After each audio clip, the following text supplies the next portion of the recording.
C'est un secteur de l'histoire où la réalité a souvent dépassé la fiction. C'est celui des services secrets.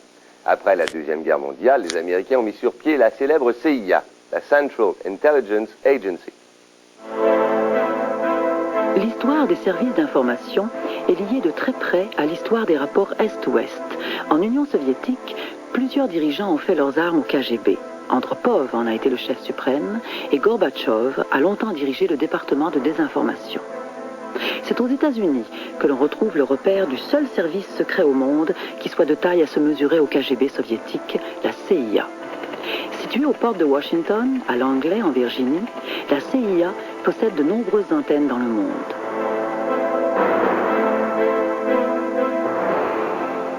Le 18 septembre 1947, le président Truman signe la loi de sécurité qui supprime l'OSS et le remplace par la CIA. L'amiral Ian Cutter sera le premier chef de la CIA. À cette époque, les différents services de l'agence sont disséminés dans tout Washington et sa périphérie. Certains sont logés dans une villa isolée, d'autres dans un entrepôt ou dans un stade. Aujourd'hui, le quartier général de la CIA est on ne peut plus facile à trouver. Il suffit de suivre les plaques indicatrices au sortir de Washington. Mais n'y entre pas qui veut. L'énorme complexe est mieux défendu qu'un coffre-fort. C'est à Langley que toutes les informations sont centralisées et c'est de là que sont transmises toutes les données stratégiques dont ont besoin tous les responsables de la défense des États-Unis. Dès la naissance de la CIA, les Américains se préoccupent de ce qui se passe dans le monde et d'abord en Europe. C'est Bedell Smith qui prend la succession de Len Cutter à la tête de la CIA. Il participera à la chute de Mossadegh, premier ministre iranien, qui, en 1950, s'est élevé contre les abus des trusts anglo-américains. Le Shah entrera en triomphateur à Téhéran dans un avion de la CIA.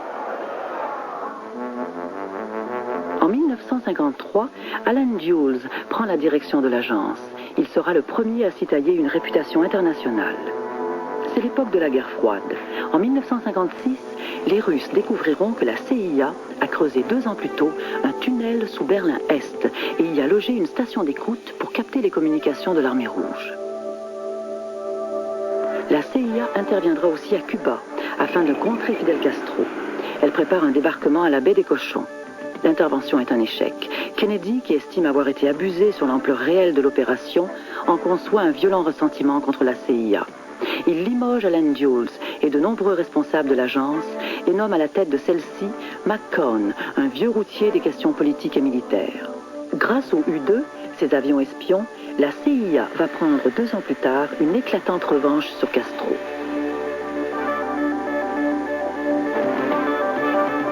Au fil des ans, c'est contre Lumumba, contre Sukarno, contre Trujillo et d'autres chefs d'État que la CIA dirigera ses actions.